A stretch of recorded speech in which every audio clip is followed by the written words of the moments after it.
तो इससे हमें हमेशा लगाना चाहिए ताकि क्रॉस इन्फेक्शन नहीं हो। सासाराम के सदर हॉस्पिटल में है, देख सकते हैं यह जनरल वार्ड है के सामने मेरी उपस्थिति है।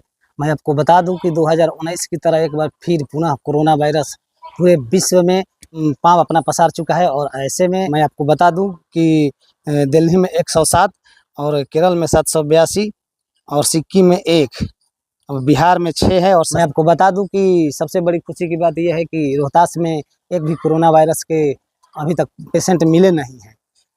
यहाँ के सिविल सर्जन से कि क्या कुछ तैयारियां की गई है कोरोना वायरस को से निपटने के लिए। आइए सीधी तौर पर लगातार बढ़ रहा है। अब तक बिहार में भी 2 वेरिएंट पाए गए हैं। क्या लगता है सर, सासाराम में क्या तैयारी की गई है इसको लेकर? धन्यवाद आपको। अभी इसी कोरोना पर ही घिसी हुई है माननीय DCS महोदय द्वारा। यह आपके सासाराम का सौभाग्य कहें कि माननीय प्रधानमंत्री के आगमन को देखते हुए हमने जिला के सभी स्वास्थ्य संस्थानों PSC और APSC तक का मुआयना किया और मुआयना के दरमियान हमने मॉक ड्रिल चलाया कि उसमें ऑक्सीजन और ऑक्सीजन कंसंट्रेशन की व्यवस्था है कि नहीं। तो सबको मैंने चालू हालत में करा दिया और सभी वहाँ उपस्थित कर्मी को इसकी मोटा मोटी तौर पर ट्रेनिंग भी दिया गया, यानी कि रिफ्रेश कर दिया गया है कि आपके संस्थान में जो सुविधाएं पहले से थी उसको रख रखाव कर दिया गया और चालू कर दिया गया।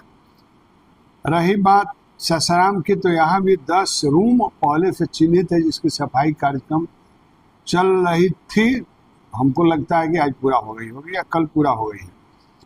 उसमें ऑक्सीजन कंसंट्रेशन, ऑक्सीजन वगैरह सारी व्यवस्था है, मास्क वगैरह की सब व्यवस्था है, दवाइयों की व्यवस्था है। हमारा RT-PCR सेंटर पूरी तरह से चालू है। एंटीजन की व्यवस्था हमारा नहीं है, वो पूरे राज्य में नहीं है, लेकिन पता चला है आज की उस तरफ नौबत आएगी तो हमारा BMS ICL सप्लाई देगा। हम लोग डिमांड करेंगे।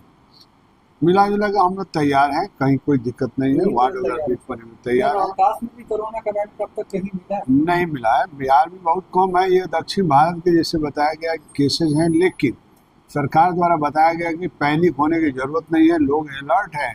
आइसोलेशन जो है इसका मुख्य कारण है कि अपने आप से दूरी बना कर रखें, अपने आप को बचाएं, मास्क यूज करें, वही फार्मूला पर काम होगा। बहुत पैनिक होने की स्थिति में भी हम लोग जांच करेंगे जैसा कि सरकार कर रही है। क्या सर फिर से मास्क लगाना जरूरी है या फिर? बिल्कुल, मास्क तो इससे हमें हमेशा लगाना चाहिए ताकि क्रॉस इन्फेक्शन नहीं हो। ये वातावरण ही हमारा पूरा प्रदूषित है, आप रोज पेपर में देखते हैं।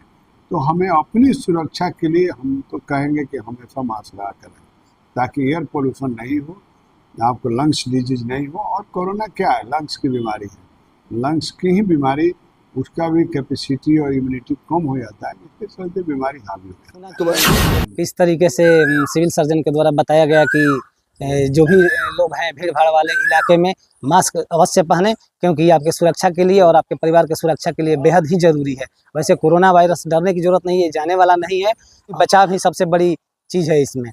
तो ऐसी तमाम खबरों को देखने के लिए चैनल के साथ बने रहे। सासाराम से धर्मेंद्र पाठक की रिपोर्ट।